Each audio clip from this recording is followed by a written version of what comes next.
ಒಂದು 35-40 ಸಾವಿರ ರೂಪಾಯಿ ನನಗೆ ಬೀನ್ಸ್ ಸಿಕ್ತು. ಅಂದ್ರೆ ನೀವು ಎಲ್ಲ ಒಟ್ಟು ಸಮಗ್ರವಾಗಿ ಮಾಡ್ತಾ ಇದ್ದೀರಿ. ಸಮಗ್ರ ಕೃಷಿ. ಇತ್ಲಾಗ ಹೂ ಬೆಳಿಬೇಕು, ತರಕಾರಿನೂ ಬರ್ಬೇಕು, ಅಡಿಕೆ ಗಿಡನು ಬೆಳಿತಾ ಇರ್ಬೇಕು. ಇದು ನೋಡಿ ಅಡಿಕೆ ಇಲ್ಲಿ ಹಾಕ್ಬೇಡ ಅಂದ್ರೆ 3 ಗಿಡ ಹಾಕಿದ್ವಿ. ಹಾ, ಸರ್. ಇದಕ್ಕೆ ನಾವು ಇವು ಮುಳ್ಗಿಡ ಅಂತ ಅಲ್ಲೇ ಕೊನೆ ಅಂತ ಕೆಲವ್ರು ಹೇಳ್ತಾರೆ ಅಡಿಕೆ ಗಿಡದಾಗ ಮಧ್ಯ ಬೆಳೆ ಏನು ಮಾಡಬೇಡಿ, ಏನು ಮಾಡ್ಬಾರ್ದು, ವ್ಯವಸಾಯನ ಮಾಡ್ಬಾರ್ದು ಅಂತ ಹೇಳ್ತಾರೆ. ನಾವು ಮಾಡಿ ನೋಡಿ ಪ್ರಯೋಗ ಮಾಡ್ಬೇಕು. ಇದು ಬಹಳ ಚೆನ್ನಾಗಿ ಏನು ಮಾಡ್ಬೇಕು ಇಲ್ಲೇ ನೋಡ್ರಿ, ಏನು ಬೆಳಿಬಾರ್ದು ಅಂಬತ್ತು ನೋಡಿ. ಇದು ಮೇವಿಗಾಸ, ಇದು ಸಗಸೆ, ದ್ವಿದಳ ಧಾನ್ಯ ನೋಡಿ ಕೊಯ್ಯಕ್ ಆಗ್ತದೆ. ಹೆಂಗೆ ಏನೋ ಬೀಜ ಹಾಕ್ಬೇಕಂತ ಮೂರೇ ಬೇರು ಬೀಜ. ನಮ್ಮ ದೇಶಿ ತಳಿ ಅಂತೀವಲ್ಲ ನಾವು, ಅದು ಹಾಕಿದ್ವಿ ನಾವು. ಅಂಗಡಿ ಸಿಗಂತದ್ ಈಗ ನೋಡ್ರಿ, ಇಲ್ಲಿ ನೋಡ್ರಿ ರೈತ ನೋಡಿ ಇವೆಲ್ಲ ಬೀಜಕ್ ಬಿಟ್ಟಿರೋದು. ಇವೆಲ್ಲ ಬೀಜಕ್ಕೆ ಬಿಟ್ರ ಬಾಬು? ಬೀಜ ಬಾಕಿದಿಂದ 300 ಪ್ಲಾಟ್ ಎಷ್ಟು ಎಕರೆ ಬರುತ್ತೆ? ಇದು ಒಂದು 3/4 ಎಕರೆ ಬರ್ಬೋದು. 3/4 ಎಕರೆ. ಈ 3/4 ಎಕರೆಗೆ ನಿಮಗೆ ಇಲ್ಲಿ ಟೋಟಲ್ ಎಷ್ಟು ತರದ್ದು ಬೆಳೆ ಹಾಕಿದ್ದೀರಿ? ನಮ್ದು ಈ ನೀವು ನೋಡಿದ್ರಲ್ಲ ಕನಕಾಂಬರ ಐತೆ, ತಕೊಂಡಿದ್ದಾರೆ, ಆಮೇಲೆ ಬೇಲಿ ಬೆಳೆ, ಕಾಯಿ. ಆಮೇಲೆ ಇದು ನಮಗೆ ಮೇವು, ಆಮೇಲೆ ಇದು ನಮಗೆ ಮುಳಗಾಯಿ ಆದಾಯ, ಹೂವು ಆದಾಯ, ನಮಗೆ ಬಂಡವಾಳ. ಒಟ್ಟು ವಾರದಾಗ ಏನೋ 10,000 ರೂಪಾಯಿ ಈ ಜಮೀನಾಗ. 10,000 3/4 ಎಕರೆಗೆ 10,000 ರೂಪಾಯಿ ಒಂದು 8 ದಿವಸಕ್ಕೆ. 8 ದಿನಕ್ಕೆ. ಸರ್ ನಮಸ್ತೆ, ಹೆಸರು ಕರ್ಬಸಪ್ಪರು ಅಂತಂದು ಹೇಳಿ, ಇದು ಊರು ಹಳ್ಳಿಕಟ್ಟೆ. ನಮ್ಗೆ ಇದು ಎರೆಹುಳದ ಬಗ್ಗೆ ಸ್ವಲ್ಪ ಮಾಹಿತಿ ಕೊಡ್ರಿ. ನೀವ್ ಎಷ್ಟು ವರ್ಷದಿಂದ ಮಾಡ್ತಾ ಇದೀರಿ, ಯಾವ ತರ ಮಾಡ್ತಾ ಇದೀರಿ? ನಾವೀಗ 22 ವರ್ಷದಿಂದ ಮಾಡ್ತಾ ಇದೀವಿ. ಈ ಮೊದ್ಲಿಗೆ ನಾವು ಈ ತೋಟಗಾರಿಕೆ ಇಲಾಖೆಯಿಂದ ಅವತ್ತು 30,000 ನಮಗೆ ಸಬ್ಸಿಡಿ ಕೊಟ್ರು. 4 ಅಡಿ ಬಗಲ, 20 ಅಡಿ ಉದ್ದ ಅಂತ 8 ತಟ್ಟಿ ಮ್ಯಾಲ ಚಾವಣಿ ಮಾಡ್ಕೊಂಡಿದ್ವಿ. ಅವತ್ತು ನಮಗೆ 1,34,000 ರೂಪಾಯಿ ಖರ್ಚಾಯ್ತು. 30,000 ನಮಗೆ ಸಹಾಯಧನ ಕೊಡ್ತಾ ಅವತ್ತಿನಿಂದ ನಾವು ಮಾಡ್ಕೊಂತ ಬಂದಿವಿ. ನಮ್ಮ ಜಮೀನಿಗೆ ಹಾಕಿ ಹೆಚ್ಚಿಗೆ ಆಗಿದ್ದ ಮಾರಾಟನ ಮಾಡ್ತಾ ಇದ್ವಿ. ಮಾರಾಟ ಅಂದ್ರೆ ಯಾವ ತರ ಮಾಡ್ತೀರಿ? ಏನ್ ಪಾಕೆಟ್ ನೀವೇ ಮಾಡಿ ಮಾಡ್ತೀರಾ? ಪಾಕೆಟ್ ಅವೆಲ್ಲ ನಮ್ ಸ್ನೇಹಿತರಿಗೆ ಅವ್ ಪಾಕೆಟ್ ಮಾಡಿ ಮಾಡಕಂದ್ರೆ ಇದು ಆಗಲ್ಲ. ದೊಡ್ಡದೊಂದ್ ಫ್ಯಾಕ್ಟ್ರಿ ಆಗಕ್ಕ ಆಗಲ್ಲ. ಇದು ನಮ್ಗೆ ಎಷ್ಟು ಹಾಕ್ಯಂಡು ಈಗ ತೆಗ್ದಾಕಿದೀವಲ್ಲ, ಅದು ಇನ್ನ 4-5 ದಿನ ಆದ್ಮೇಲೆ ಆರಿದ್ಮೇಲೆ ಅದನ್ನೆಲ್ಲ ಕಡ್ಡಿ ಕಸ ತೆಗ್ದು ಚೀಲ ತುಂಬಿ ಬಿರ್ತ್ ಕಾಟ ಹೆಚ್ಚು ಕಮ್ಮಿ ಕಾಡ್ತಾ ಕೊಡ್ತೀವಿ. ಒಂದೊಂದ್ ಚೀಲ ತುಂಬಲ್ಲ. ಮಾಡ್ಬೇಕಾ ಜಲ್ದಿ ಮಾಡ್ಬೇಕ್ರ? ಜಲ್ದಿ ಮಾಡಕ್ ಅವಕ್ಕೆಲ್ಲ ಆಗಲ್ಲ, ಇದೇ ಕಸಬಲ್ಲ. ನಮಗೆ ಜಮೀನ್ಗೆ ಹಾಕ್ಯಂದ್ ಉಳ್ದದ್ ಮಾತ್ರ ಸ್ನೇಹಿತರೆ. ಜಲ್ದಿ ಅಂದ್ರೆ ಇದೆಲ್ಲ ಒಂದು ದೊಡ್ಡದು ಒಂದು ಕಮಟ ಮಾಡ್ಕೊಂಡು ಇದನ್ನೆಲ್ಲ ದನ ಕರ ಸಗಣಿ ಗಂಜು ಆಮೇಲೆ ಹೊಲ್ದಾಗ ಕಸ ಕಡ್ಡಿ ಅದೆಲ್ಲ ಬೇಕು. ಬರೀ ಅದೇ ಉದ್ಯೋಗ ಮಾಡಿದ್ರೆ ಮತ್ತೆ ಇದು ಚೀಲ್ ಪ್ಯಾಕೆಟ್ ಮಾಡೋದು, ಆಮೇಲೆ ತೂಕ. ಈಗ ನೋಡಿ ಇಲ್ಲಿ ತೆಗೆದಿದ್ವಿ 2, ನಿನ್ನೆ ತೆಗೆದಿವಿ. ಹುಳ ಮೊನ್ನೆ ಇದು ಬೆಲ್ಲ ಹಿಟ್ಟು ಅದನ್ನೆಲ್ಲ ಹಾಕಿ ಇದ್ರಗಳ ಆ ಕಡೆ ತೆಗೆದಿ ನೋಡಿದ್ರಲ್ಲ ನೀವು. ಕಾನಿ ಆರಿದ್ಮೇಲೆ ಇನ್ನು 8-10 ದಿನ ಬಿಟ್ಟ ಮೇಲೆ ಮತ್ತೆ ತೆಗಿತೀವಿ. ಇದಕ್ಕೆ ನೀವ್ ಯಾಕೆ ಮಣ್ಣು ಹಾಕಿದ್ ನೋಡಿದ್ರಲ್ಲ, ಮಣ್ಣೇನ್ ಬಾರಿ. ಒಂದು ವಿಚಾರ ಏನಂತಂದ್ರೆ, ಈ ಒಂದು ಇಲ್ಲೇನು ಒಂದು ಬ್ಲಾಕ್ ಇದೆ, ಈ ಬ್ಲಾಕಿನ ಅಳತೆ ಎಷ್ಟು ಸರ್? ಇದು 4 ಅಡಿ ಬಗಲ, 20 ಅಡಿ ಉದ್ದ ಐತಿ. 4 ಅಡಿ ಬಗಲ, 20 ಅಡಿ ಉದ್ದ, 3 ಅಡಿ ಆಳ, 2.25-3 ಅಡಿ ಆಳ. ಸರ್ ಅಂದ್ರೆ ಇದನ್ನ ನಾವೇನೀಗ ಇವತ್ತು ಒಂದು ಎರೆಹುಳು ತೊಟ್ಟಿನ ರೆಡಿ ಮಾಡ್ಕೊಂತೀವಿ. 4 ಅಡಿ ಬಗಲ, 20 ಅಡಿ ಉದ್ದ, 3 ಅಡಿ ಆಳ ಮಾಡ್ಕೊಂತೀವಿ. ಮಾಡ್ಕೊಂಡ್ಮೇಲೆ ಇದಕ್ಕೇನ್ ನಾವೀಗ ಏನೇನ್ ಒಂದೊಂದು ಲೇಯರ್ ಏನೇನ್ ತುಂಬಕ್, ಇದಕ್ಕೆ ಯಾವ ತರ ಇರ್ಬೇಕು ಅದು ತುಂಬ ನೋಡ್ರಿ. ತಳದ ಭಾಗದಾಗ ಕಡ್ಪು ಕಲ್ಲು ಹಾಕಿದೀವಿ ನಾವು. ತಳ ಭಾಗದಾಗ ಸಿಮೆಂಟ್ ಮಾಡ್ಬೋದು. ಬರೀ ಮಣ್ಣು ಹಾಕಿ ಮಣ್ಣು ಬಿಡಬಾರ್ದು. ಅದು ನಾವು ಎರೆಹುಳ ಒಳಗ್ ಹೋಗ್ತವೆ. ಆಮೇಲೆ ಅದು ಜಲ ತೆಗಿ ಎರೆ ಜಲ ಹುಳ ಅವೆಲ್ಲ ಒಕ್ಕತ್ತ ಫಲವತ್ತತೆ ಇರ್ತತೆ. ಅದಕ್ ನಾವ್ ಇದನ್ನ ಹಾಕೊಂಡಿದ್ವಿ. ಇದರಿಂದ ನಮಗೆ ಫಲವತ್ತತೆ ಹೆಚ್ಚಿರ್ತತೆ, ಕಾಪಾಡ್ಕೊಂತತೆ. ಈಗ ನೋಡ, ನಾವು ಅವತ್ತು ಬಂಡೆ ಹಾಕಿದ್ವಿ, ಒಂದ್ ಬಂಡೆನೂ ವೇಸ್ಟ್ ಆಗಿಲ್ಲ. ಈ ಬಂಡೆನೂ ವೇಸ್ಟ್ ಇಲ್ಲ. ಇವತ್ತು ಈ ಕಲ್ ಸಿಕ್ತಿಲ್ಲ ಮಾಡಕ್ಕೆ. 50,000 ರೂಪಾಯಿ ಸಹಾಯಧನ ಹೊರತಾಡ್ ಕೊಟ್ಟಿದಾರೆ ಈಗ ಹೊರಗಡೆ ಮಾಡಕ್ಕೆ. ಈಗ ಸಿಕ್ತಿಲ್ಲ. ಅವತ್ತಿಂದಕ್ಕೂ ಇವತ್ತು ಬಹಳ ಡಿಫ್ರೆನ್ಸ್ ಐತೆ.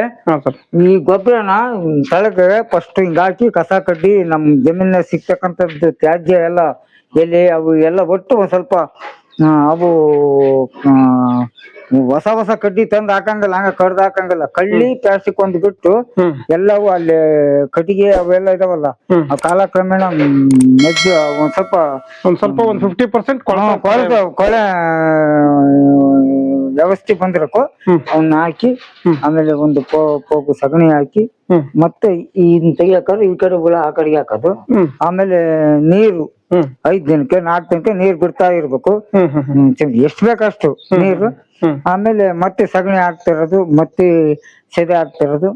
ಲಾಸ್ಟಿಗೆ ಈಗ ನೋಡಿ ತೆಗಿಯಾಕ ಈಗ ನೋಡಿದ್ರಲ್ಲ ನೀವು ಈಗ ಹುಳ ಅದೆಲ್ಲ ಪೂರ್ತಿ ಇನ್ನು ಇದ್ರ ಮೇಲೆ ಎಲ್ಲ ನೀರ್ ಬಿಟ್ಬಿಟ್ಟು ಇನ್ನು 2-3 ದಿನದಾಗ ಇವತ್ತು ಇಲ್ಲಿ ಬರ್ರಿ ಇದೈತ್ ನೋಡಿ ಟೈಕಾಡರ್ಮ ಈ ಕಡೆ ಬರ್ರಿ ಇವೆಲ್ಲ ರೆಡಿ ಮಾಡಿ ತರ್ಬೇಕು. ಇವಕ್ಕೆ 1 kg. ಸರ್ ಈಗ ಇದು ಎಷ್ಟು ಲೀಟರ್ದು? ಇದು ಸಾಮಾನ್ಯ ಒಂದು 100 ಲೀಟರ್ 100 ಲೀಟರ್ 110 ಲೀಟರ್ ಬರ್ತದೆ. ಇದಕ್ಕೆ 1 kg ಟೈಕಾಡರ್ಮ, 2 kg ಆರ್ಗ್ಯಾನಿಕ್ ಬೆಲ್ಲ, 2 kg ಉಳ್ಳಿ ದ್ವಿದಳ ಧಾನ್ಯದ ಹಿಟ್ಟು. ಅದು ಕಡಿಮೆ ಇರ್ತದೆ ರೇಟ್. 100 ರೂಪಾಯಿ ಐತಿ ಈಗ ಬೇರೆವೆಲ್ಲ 100 ರೂಪಾಯಿ. ಇದು 60 ರೂಪಾಯಿ ಕೆಜಿ ನಮ್ಗೆ ಉಳ್ಳಿ ಸಿಕ್ತು. 4 ರೂಪಾಯಿ ಕೊಟ್ರೆ ಜೀನಿ ಮಾಡ್ಕೊಟ್ಟು 65 ರೂಪಾಯಿ ಉಳ್ಳಿ 2 kg ಉಳ್ಳಿ 65 130 ರೂಪಾಯಿ. ಬೆಲ್ಲ 155 ರೂಪಾಯಿ. 110 130 240 ಒಂದು ಟೈಕಾಡರ್ಮ 150. ಒಟ್ಟು 400 ರೂಪಾಯಿ ಈ ಗಮ್ನಾಗ ಎಲ್ಲ ರೆಡಿ ಆಗೈತಿ. ಇದು ನೀರ್ ಹಾಕಿ ಹಾಕ್ತಿವಿ. ಇದು ಏನ್ ಆಕತ್ತಂದ್ರೆ ನಾವು ರೈತರಿಗೆ ಬೇರೆ ಕೊಟ್ರು ನಮ್ಮಲ್ದಾಗ ಆದ್ರು ಇದೈತಲ್ಲ ಟೈಕಾಡರ್ಮ ಸುಡಮನಸ್ಸು ಭೂಮಿ ವೃದ್ಧಿ ಮಾಡ್ತತೆ, ಮೃದುನು ಮಾಡ್ತತೆ, ಜೀವಾಣುಗಳು ಉತ್ಪತ್ತಿ ಆಗತ್ತೆ. ಆಮೇಲೆ ಇದ್ರಾಗ ಎರೆಹುಳದಾಗ 16 ಪೋಷಕಾಂಶ ಸಿಗ್ತತೆ. ಅದು ಇಕ್ಕೆಗೆ ಆಗ್ಲಿ ಅದ್ರಾಗ್ಲಿ ಅದ್ರ ಜೊತೆ ಇದನ್ನು ಒಂದು ಇದು ನಾವು ರೈತರಿಗೆ ಮಾಡಿ ಕೊಡ್ತೀವಿ. ಇದಲ್ದಲೆ ಕೆಲವರು 1 ಟನ್ನಿಗೆ 5 kg ಸುಡ ಮನಸ್ಸ 5 kg ಟೈಕಾಡರ್ಮ ಮಾಡ್ಕೊಂಡ್ ಹೋಗಿ ಎಲ್ಲ ಅಡಿಕೆ ಗಿಡಕ್ಕೆ ಅವಕ್ಕೆ ಹಾಕಿದಾರೆ. ಈ ಕೊಳೆ ರೋಗ ಅಂಗಮಾರಿ ರೋಗ ಬರೋದು ಆಮೇಲೆ ಈ ಅವೆಲ್ಲವೂ ಕಡಿಮೆ ಆಗಿವೆ. ಸರ್ ಈಗ 4 ದಿನ ಆಯ್ತು. ಇನ್ನು 3 ದಿನ 7 ದಿನದೊಳಗೆ ನೀನ್ ನೋಡಿ 3 ದಿನ ನೀವ್ ಹಿಡ್ಕೊ 3 ದಿನದೊಳಗ ನಾವು ಇದನ್ನ ಹಾಕ್ಬೇಕು. ಇದಕ್ಕೆ ಚುಮುಕ್ಸ್ಬೇಕಲ್ಲ. ಚಿಮ್ಮಕ್ಕೆ ಅಂದ್ರೆ ಇದ್ರ ಮೇಲೆ ಲೈಟ್ ಇದು ಈಗ ನೀರ್ ಬಿಡ್ಬೇಕು. ಇವತ್ತು ಹೇಳ್ತಿದ್ರು ಇನ್ನು 2-3 ದಿನದಾಗ ನಾವು ಅದನ್ನೇ ರೆಡಿ ಮಾಡ್ಕೋಬೇಕು ಟೈಮ್ ಸರಿಯಾಗಿ. 8 ದಿನ 10 ದಿನ ಆದ್ಮೇಲೆ ಹಾಕ್ಬಹುದು. ಜೀವಾಣು ಕಡಿಮೆ ಆಗ್ತಾ ಹೋಗ್ಬೇಕು. 6ರಿಂದ 7 ದಿನಕ್ಕೆ 7 ದಿನ ಒಳಗ ನಾವು ಭೂಮಿಗಾಗ್ಲಿ ಹಾಕ್ಬೇಕು. ಭೂಮಿಗೆ ಹಾಕಕಾರ ಭೂಮಿ ತೇವಾಂಶ ಇರುತ್ತೆ. ಮಾಡಿ ಪ್ರಯೋಜನ ಒಣ್ಣೆಲ್ದಾಗ ಹೋಗಿ ತಗೊಂಡ್ ಹೋಗೋದ್ರಿಂದ ಆದಾಗ ಹಾಕೋದು ಡ್ರೈ ಆಗತ್ತೆ. ಈಗ ಐತಲ್ಲ ಇದು ಇದನ್ನ ನಾವು ಇದನ್ನ ಇನ್ನ ಅವು 2 ಕಾಣೆ ತೆಗೆದ್ವಿ. ಸುಮಾರು ಒಂದು ನಮ್ಗೆ 4 ಟನ್ ಸಿಗ್ತದೆ. 2 ಕಾಣೆ ಒಳಗೆ 4 ಟನ್ ಸಿಗ್ತತೆ. ಈಗ ಆಲ್ರೆಡಿ ಅದು 1100-1400 ರೂಪಾಯಿ ಟನ್ ಐತಿ. ನಾವ್ ಆಲ್ರೆಡಿ ಈಗ ತಗೊಂಡ್ ಹೋಗಿ ಅವ್ರು ಹಾಕಿದಾರ ನೋಡಿದಾರ. ಒಂದು ಲೆಕ್ಕದಾಗ ಕೊಡ್ತೈತಿ 1000 ರೂಪಾಯಿ ಕ್ವಿಂಟಾಲು, 1000 ರೂಪಾಯಿ ಟನ್ ಕೊಡ್ತಾ ಇದೀವಿ. ಅವ್ರಿಗೆ ಹೇಳಿದ್ವಿ 1000 ರೂಪಾಯಿಗೆ 1 ಕ್ವಿಂಟಾಲು 10,000 ರೂಪಾಯಿಗೆ ಟನ್ ಕೊಡ್ತಾ ಇದೀವಿ. ಅವ್ರು ಸುಡಮನಸ್ಸು ಟೈಕಾಡರ್ಮ ಅವ್ರಿಗೆ ಎಷ್ಟು ಬೇಕೋ ಮಿಕ್ಸ್ ಮಾಡಿ ತುಂಬಿ ಇಲ್ಲಿ ಕೊಟ್ಟು ಬಿಡ್ತೀವಿ. ಇದು ತೇವಾಂಶ ಇರೋದ್ರಿಂದ ಅದ್ರಾಗೆ ಟೈಕಾಡರ್ಮ ಸುಡಮನಸ್ಸು ಹಾಕೋದ್ರಿಂದ ಅವು ಕೋಟಿ ಜೀವಾಣುಗಳು ವೃದ್ಧಿ ಆಗ್ತವೆ. ಅವ್ರ ಜಮೀನಿಗೆ 4, 5, 6, 7 ದಿನ ಆಕತ್ತೆ, 8, 10 ದಿನ ಆಕತ್ತೆ ಅಲ್ಲಿ ಹಾಕಕ್ಕ. ಅವಾಗ ಅವರು ಅಡಿಕೆ ಬುಡಕರ್ ಹಾಕ್ಬಹುದು, ಅವ್ರು ದಾಳಿಂಬರಿಗೆ ಹಾಕ್ಬಹುದು. ಅಲ್ಲಿ ನೀರ್ ಬಿಟ್ಟಾಗ ಅವ್ರ ಜಮೀನಾಗ ವೃದ್ಧಿ ಆಕತ್ತೆ. ಕೆಲವ್ರು ಇವತ್ತು ದನ ಕರುಗಳು ಯಾರು ಕಟ್ಕೊಳಲ್ಲ. ಅದರಿಂದ ಈ ಸಾವಯವ ಎಂಬುದು ಇವತ್ತು ಆದ್ಯತೆ ಬರ್ತತೆ. ಈ ಮುಂದೆ ಇದಕ್ಕೂ ಆದ್ಯತೆ ಬರ್ತೈತಿ. ಒಂದು ಲೆಕ್ಕದಾಗ ಈಗ ನಿನ್ನೆ ಹುಳ ಅದೇ ಹುಳ ತೆಗೆದ್ರು ಹುಳ ಬಾಳ ಹೋಗಿದಾವ. ಇದ್ರಾಗ ಹುಳನು ಹೋಗ್ತಾವ ರೈತರಿಗೆ. ನಾವು ಜಲ್ದಿ ಹಿಡಿಯಲ್ಲ. ಅವ್ರು ಈ ಜಲ್ದಿ ಹಿಡ್ಕೊಂಡ್ ಮಾಡ್ಕೊಂಡ್ ಕುನ್ಕೊಂಡ್ ಇನ್ನೂ 1 ತಿಂಗಳು ಬೇಕಾದ 6 ಜನ ಅದನ್ನೆಲ್ಲ ಅವ್ರ ಹೊಲ್ದಾಗ ಹುಳನು ಹೋಗತ್ತೆ. ಅದು ಜೊತೆಗೆ ಹೋಗತ್ತೆ.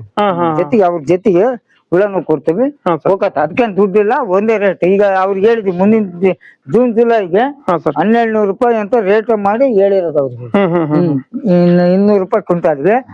ನೋಡಿ ಇಲ್ಲಿ ನೋಡಿದ್ವಿ ಮಣ್ಣು ಅತಿ ಹೆಚ್ಚು ಹಾಕೋದಿಲ್ಲ ನಾವು. ಒಂದ್ ಸ್ವಲ್ಪ ಹಾಕಿದ್ವಿ ನೋಡಿದ್ರಲ್ಲ ಈಗಲೇ.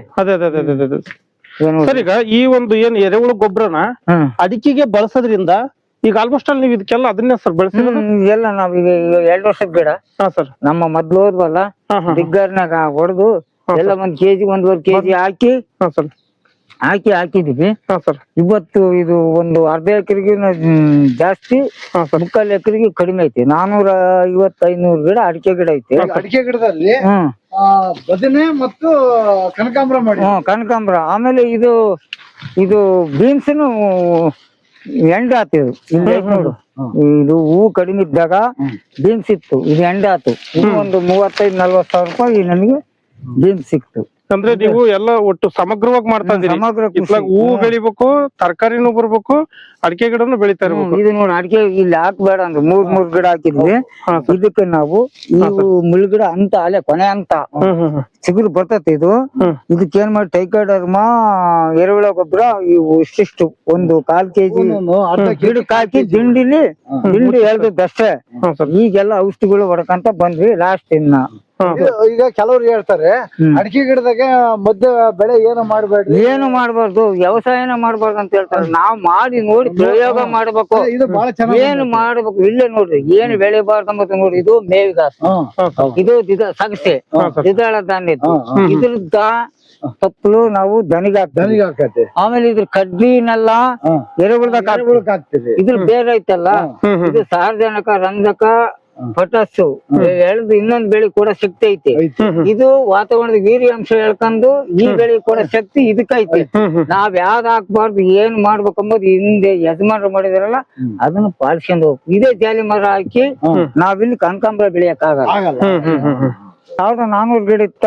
400 ಗಿಡದಾಗ ಈ ಎರೆಹುಳ ಇರೋದ್ರಿಂದ ನೀರ್ ಹೊಡಿಸಿವಿ, ಅವ ನೀರ್ ಸಿಗಲಿಲ್ಲ ನೋಡಿ. ಇದು ಬದುಕಿದ್ವಿ ಎರೆಹುಳ ಇರೋದ್ರಿಂದ ಇವು ಇದೊಂದು ಲೈನ್ ಮಾತ್ರ ಉಳ್ಕೊಂಡ್ತು. ಅಲ್ಲಿ ನಾನು ಸಗಣಿ ಆಗುತ್ತಾರೋದ್ರಿಂದ ಬದುಕಂತು. ಆಮೇಲೆ ನೋಡ ಅಂಜೂರ, ಒಂದ್ ಗಿಡದಿಂದ ನಾನು ಸುಮಾರು ಒಂದು 300-400 ಗಿಡ ಹಾಕಿದ್ದೀನಿ. ಒಂದೇ ಗಿಡದಿಂದ ಬಂದಿದ್ದು ಜವಾರಿ ಆಕಳ. ಇವನ್ನೆಲ್ಲ ಬಿಟ್ಟಿವಿ ನಾವು. ಹಾಲಿನಾಸಿಗೆ ಹೋಗ್ಬಿಟ್ಟಿವಿ. ಹೌದೌದೌದು. ಅವ್ ಹಾಲಿನಾಗ ಏನಿಲ್ಲ, ಇದು 1 ಲೀಟರ್ ಹಾಲಿಗೆ ಅದು 10 ಲೀಟರ್ ಹಾಲು ಸಮ. 10 ಲೀಟರ್ ಹಾಲು ಸಮ. ಈಗ ನೋಡು, ಈ ಸೋರೆಕಾಯಿ ಎಲ್ಲ ಹೇಳಿದ್ಮೇಲೆ ತೋರಿಸಿದ್ರಣ್ಣ. ಅದೇ ಈ ಬೀಜ ಎಲ್ಲಿ ಸಿಗಲ್ಲ, ಈಗೆಲ್ಲ ಬಂದಿರೋದು ಸಣ್ಣ ಬೀಜ. ಈಗ ಹಳೆ ಬೀಜ ನಾವು ಹುಡ್ಕೊಂಡ್ರೆ ನೋಡಿ ಏನ್ ಸೈಜ್ ಐತಿ ನೋಡಪ್ಪ ಇದಮ್ಮೆ. ನೋಡು ಬೀಜ ಹಿಡ್ಕೊಂಡು ಬಹಳ ಜನಕ್ಕೆ ಕೊಟ್ಟಿದ್ದೀನಿ ನಾನು. ಇಲ್ಲ ಬೆಳೆಸ್ರಿ, ನಿಮ್ಮಿಂದ ಬೇರೆ ಜನಗಳನ್ನೆಲ್ಲ ಬೆಳೆಸ್ರಿ. ಹೇಳ್ತೀವಿ ನಾವೇನ್ ಮಾಡೋಣ. ನೋಡಿದ್ದು ಮುಳುಗಾಯಿ ಇದೆ, ಮೈಸೂರು ಬದ್ನಿ. ಮೈಸೂರು ಬದ್ನಿ ಇದು. ಮೈಸೂರು ಬದ್ನಿ ಈಗ ಮೊನ್ನೆ ಆಡ್ತೀವಿ ಇನ್ನ.